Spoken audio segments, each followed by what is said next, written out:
Hello, this is Dijox and welcome to Stories in the Säfärsphere. Today I'm going to be breaking down the 9 weapon manufacturers of the various factions in the universe. With, war being such a prevalent feature, it's inevitable that the main source of economy is through weaponry. So this is what I've been working on the past 2 weeks or so. This is a fairly new edition. So it might be a little rough around the edges. But as we can see here on the screen, most of them have a symbol, some better than others, and they all have a name for their company. Also on my phone, which I'll be checking in between each one, is a brief description of the companies to help keep me on track. I just couldn't really fit it on the screen. I also consider this, although it's in the main line of videos, I consider this sort of a side video of a DLC video, which I'm sure it says in the title. DLC videos are something I want to try to do, which is going to be me showing off things that have been more recently created, so they might be a bit more rough around the edges of a video, but hopefully it's fun to show these things getting added and how they affect the universe going forward. So we're going to start with Pandoras Box here. Let me quickly read the description for it. Okay, I've read the description for it. So Pandoras Box is... Oh, actually, sorry, jumping back quickly here. I do need to evaluate how these are ordered. Everything on the left here is the civilian line of weaponry. Everything in the middle is the military line of weaponry. Everything on the right is a unique form of weaponry. The colours correspond to the 3 different factions. So anything in blue text, that belongs to the New Age Kingdom. Anything in red text belongs to the GUP. Anything in green text belongs to the USA. Right, so we've got that out of the way now. So Pandoras Box is the civilian line for the New Age Kingdom. It was originally created as a luxury weapons manufacturer. And the idea behind the weapons is that you get them and you have no idea really what you're getting. Most of the weapons don't tend to last very long, most of the weapons aren't very effective, but you never know, sometimes you'll get quite a good weapon. But the whole appeal of it is that you don't really quite know what you're going to get when you order from Pandoras Box. So it's a bit of a game, and it's also self-defense.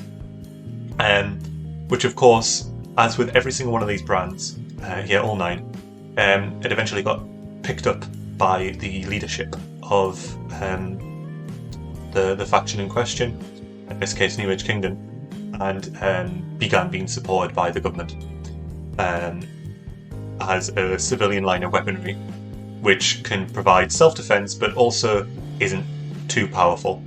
And also with the New Age Kingdom being so technologically advanced, they can afford to have a bit of fun with their self-defense options. The logo here is awful. You can tell it's awful because it was made by me. Gradient, funnily enough, isn't in Microsoft Paint. In Microsoft Paint 3D, which is what I use, gradient aren't an option, so I had to kind of really awkwardly make the gradient for this. The idea is that it's a luxury thing, so it's in the shape of a box, obviously, and it's sort of supposed to be like, diamond colours and emerald colours and gold colours and that, like, and it's supposed to look quite fancy and whatever. Possibly one of the weakest designs here. But we'll move on to PWR, or Power, or the acronym is Philip Weapon Reactors. So let me quickly read the description here. Right, so Philip Weapon Reactors is part of a bigger brand of reactor, or a reactor company. This just happens to be the offshoot brand, the branch that focuses on weaponry. And the whole idea of this weaponry is that all of the weapons for New Age Kingdom are energy-based weapons. So the idea is to have these very small but still very effective reactors installed within energy weaponry. Therefore, the weaponry never has to be reloaded and never runs out of charge, meaning that it can be used in sustained conflict much, much easier, and there's no downtime with firing it.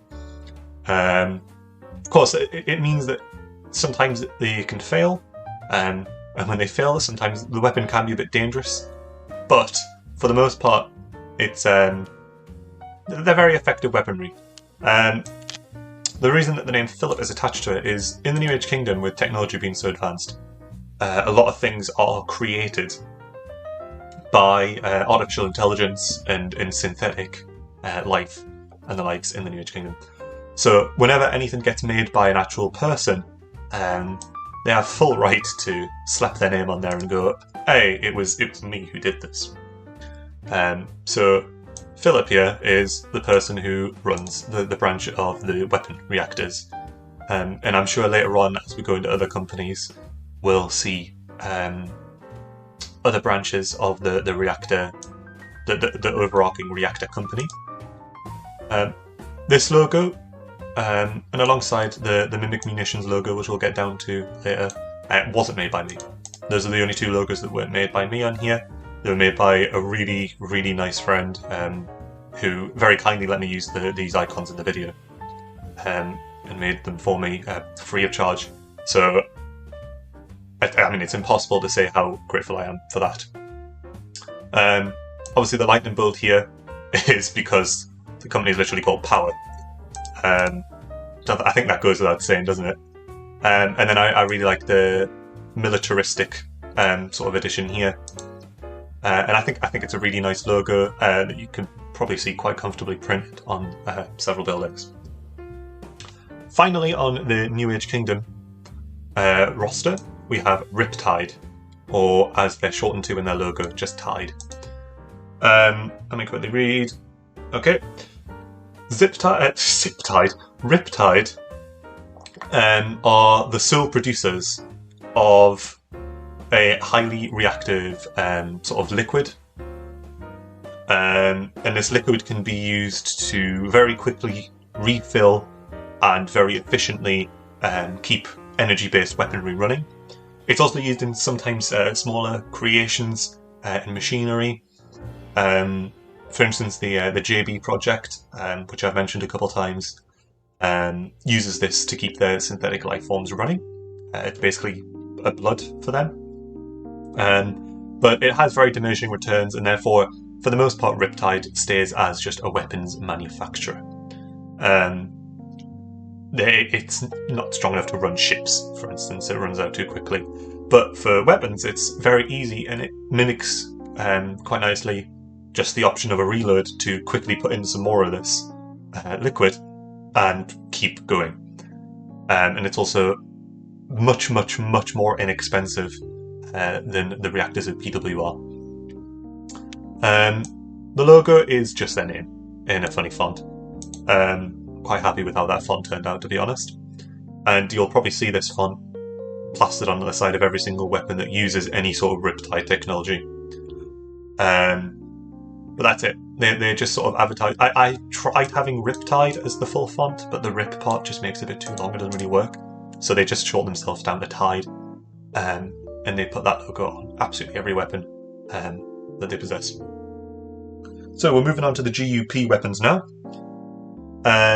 Low Blow is the first one. As you can see, this one doesn't have a logo. I could probably think of some logo, maybe like a fist or something, something ceremonial. I don't know. Maybe two weapons locked over each other. I can't think of anything for Low Blow that I could reasonably create. So, Low Blow is the only manufacturer out of all of these that creates melee-based weaponry. So obviously, in the science fiction universe, you know, melee-based weaponry isn't exactly going to be particularly popular because everyone's got guns, and that kind of trumps the point of melee. But in the GUP, where personal skill and the individual matters so much, melee weaponry is still quite commonly made, and of course it's only in the civilian branch, so it's not really used directly in the military. But makes weapons for two main purposes, really. One is for anyone that wants to have duels with each other, sometimes to the death, to establish an air of dominance. And so they provide these fairly inexpensive melee weaponry for that purpose, because of course using a gun requires a lot less skill than actually beating someone in combat with melee weaponry. And they're also sometimes used not to make actual functional weapons, but more ceremonial weapons that some leaders in the GUP or some significant figures in the GUP will use and bolster their image with. There's also sometimes weaponry that is produced that can be used in a militaristic sense from low blow.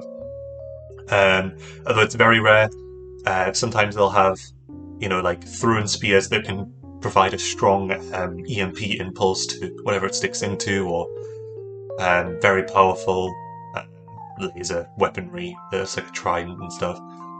But for the most part, it is just used purely for entertainment, for duels, for public image. Moving on to Omega Overhauls, and as you can see, Omega and Alpha here, they're kind of rivals because they've got Omega and Alpha in the name. So starting with Omega Overhauls, this is the military branch for the GUP. Let me quickly read it. Right. So because of the technological difference between the three different factions, with the New Age Kingdom being so advanced and the USA sort of being a middle ground, naturally the GUP have the lowest level of technology. So Omega Overhauls isn't exactly a manufacturer of weapons, but instead they are a huge repair chain that's funded by the government of GUP, and these keep all of the weapons in the best shape possible to make sure there's no failures, to make sure that they're shooting just as great as they were, day one that they were made. With the strength of technology in the New Age Kingdom, a lot of their stuff is unreliable and, hazards to fails. But because GUP's weaponry is so tried and tested, Omega Overhauls make sure that it stays as absolutely reliable as possible, and that if you're picking up a GUP weapon in the military, that weapon's going to work just as intended, even if not particularly interestingly. This is run by a person. As you can see, this is the Omega symbol here, and it's got originally there were going to be tusks, but I think it looks really bad, and a friend said that it kind of looks like someone's hands pointing towards the chest, and I think that looks a bit better. So it's the Omega symbol, and it's supposed to be a person sort of, looking down at something held against their chest or something. Could probably change that a bit to make it look better. But it's run by a human who was once a good friend of the person who runs Alpha Augmentations. And this person basically made Omega Overhauls as revenge, as spite towards the person that runs Alpha Augmentations. And to basically say, we don't need to keep going further and further ahead. What we have right now works just fine. Let me prove it. So that's the idea of Omega Overhauls. So now we go into Alpha Augmentations. Alpha Augmentations, probably best to talk about the leader first. So, as I said previously, in the GUP, the physical self is sort of what's more important. Some species are considered to be entirely superior to other ones. Of course, leading to quite the caste system. And certainly high up there in what's considered the superior species are jackals. And the leader of Alpha Augmentations isn't just a jackal, but it's a jackal with a natural fur pattern that represents sort of an Anubian jackal, which is like the jackals you'd see from Egypt with like the gold and the black, and they all look very regal and important. So this character never had to worry about this sort of proving themselves, because they were just born so lucky that already they had proven themselves to anyone that they'd meet. And eventually, as they, enjoyed those luxuries, they thought, well, there's a profit to be made here.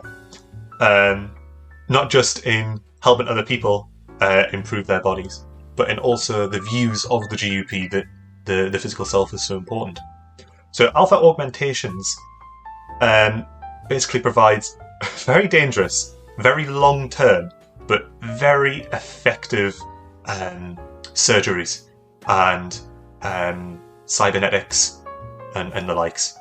Anything from, replacing an eye or replacing a hand so that you can use your weaponry better, to some people having cybernetically grafted giant weapons just right to their arm, basically replacing their entire arm or having it linked onto their arm, which allows them to use obviously weaponry that would not be usable otherwise without such drastic surgeries. So Alpha Augmentations is the unique branch of the GUP because a lot of people in the GUP are willing to go that extra mile, are willing to forsake their bodies, so to put it, in order to be more powerful. And Alpha Augmentations takes full advantage of that. And as I said, Alpha Augmentations and Omega Overhauls have this rivalry because the two people used to be friends, and then the Jackal character of Alpha Augmentations moved on to make the company his company first. In good faith to try and help other people achieve the way that he's viewed, but ultimately it ended up being for profit and that jazz. Now moving on to the USA weapons. First one is Better Solutions. As you can see, once again, no logo, and quite frankly I've got no clue for a logo for Better Solutions. All of these companies have been funded by the government, ultimately once they prove themselves. However, Better Solutions was directly created by the government. In the USA, which stands for United Species Alliance, as you can guess from the name, all species are treated equally. The life of everyone, the life of the population is paramount. So Better Solutions, as a civilian line, just realised I haven't even capitalised the S on solutions, that is embarrassing. But Better Solutions doesn't provide weaponry per se. Well, it does, but it doesn't provide the same weaponry everyone else does that is made to kill. Better Solutions provides electric-based weaponry that can stun both organic and synthetic opponents, so that no unnecessary murders have to be made. There's no unnecessary death, because the population matters so much in the USA, in the United Species Alliance.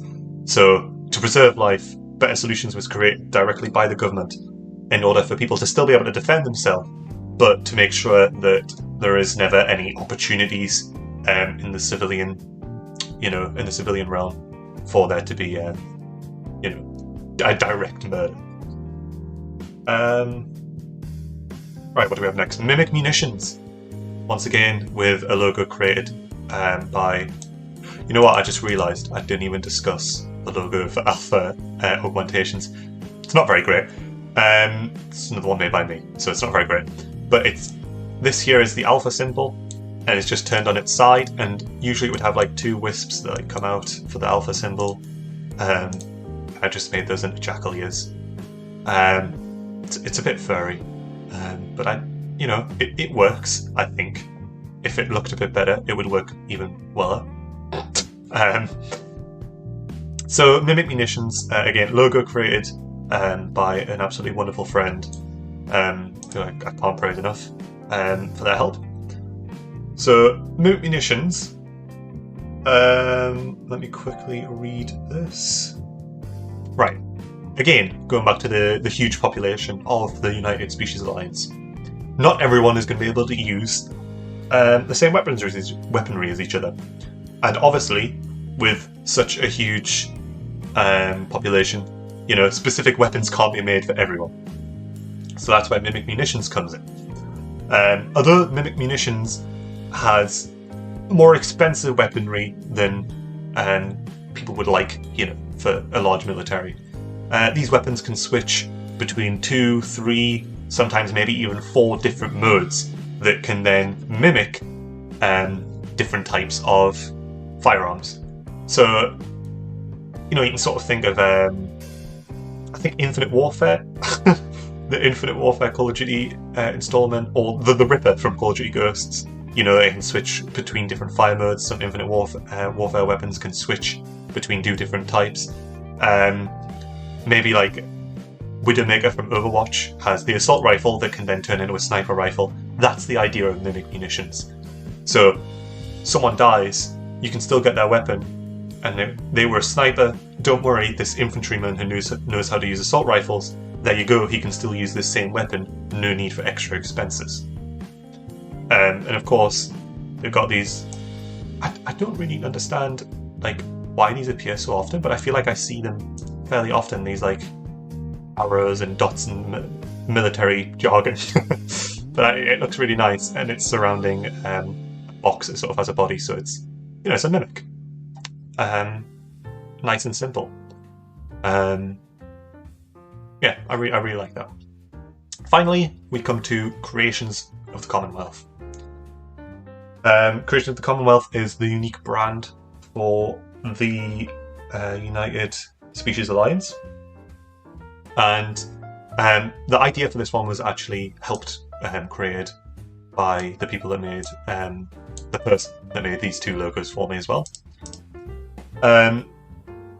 If anyone knows the story of the sniper, I think it's the AWP, EORP. It might have a real life name, I don't remember. But basically, it was just a bunch of guys in a shed who made this sniper rifle. This is real life, by the way, this isn't the story. There was a bunch of people in real life that basically just worked out their shed and made this sniper rifle and submitted it to the United States military. And the United States military was like, wow, this is the best sniper we've seen. Can we come down and check and, you know, just make sure you're not a bunch of guys in the garage? And they're like, oh, yeah, of course you can. Sure. So there's a really interesting video, I might link it in the description. You know, you can watch the full video, better described.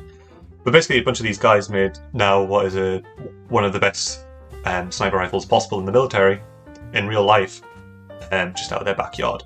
And that is how Creations of the Commonwealth started. They don't make weapons, but they make ammunition. There's a bunch of guys in their backyard, this is back to the story, a bunch of guys in the backyard who are making different types of ammunitions. You know, incendiary rounds, electrical rounds, you know, acid rounds. We're thinking like full-on Borderlands here, you know. Borderlands, you know, the dying light modifications, stuff like that. So these guys are making these different ammunitions, and eventually the government takes notice. And instead of the government shutting them down, because of how is liberal the right word? Because of how lenient, I suppose, the United States, not the United States, I've gotten confused with real life now, because of how lenient the United Species Alliance is, they allow the Creations of the Commonwealth to go on and eventually fund it. And now the Creations of the Commonwealth take basically suggestions from the Commonwealth of different types of ammunition that can be created. And then they create this ammunition. Oh, I've zoomed in there. Oops. They create this ammunition, test how effective it is, and then if it's good, it's mass produced and then shared with mimic munitions. And sometimes if the ammunition can't be used in regular weaponry, Creations of the Commonwealth make their own weapons to use this unique ammunition. And it allows, you know, everyone in the United Species Alliance to sort of shoot what they want to shoot, you know. It allows them to personalise their weaponry a bit more, even if they are still in the military. And I think that brings us to the close of this video. And I'm trying to think of anything else I want to add. I hope to make more DLC videos in the future. As I said, it's probably in the title. So again, as long as it, even though it's still in the main line, I consider a DLC video to be anything that I've made more recently since starting this series, and something that changes how this story works, changes the universe. It's more world-building episodes than direct story videos. Speaking of which, next video will be a direct story video. It's going to be a lot like last video with XO 3. I'm going to be breaking down the storyline of the Delinquent Hood story. It's probably going to be quite a short episode, I can already tell. There's a few extra things that I'm going into after the story, but for the most part, the story is very self-contained. There's only about 5 chapters. So, short video next time, but still hopefully, you know, fairly interesting. I think that's all. So thank you for showing up to this video, and thank you for letting me share with you something I've just been making in the past 2 weeks. As you can see, it's very much not finished. If you guys have any suggestions for logos for any of the companies that already have a logo, or any of the companies that don't, especially, please feel free to suggest anything. And if you have any ideas for the names of some companies that might be better, also go ahead with that. Some companies don't have the best of names, like Loblo, Better Solutions. Loblo sounds like a store in Saints Row, you know, and Better Solutions just sounds boring. Pandoras Box doesn't quite fit either, to be honest. Honestly, this filling line just doesn't do very well. But if you have any suggestions, any input, please feel free to comment. I've been rambling enough at the end of this video now, so I'll see you next video when we discuss the storyline of Delinquent Hood, and thank you for watching.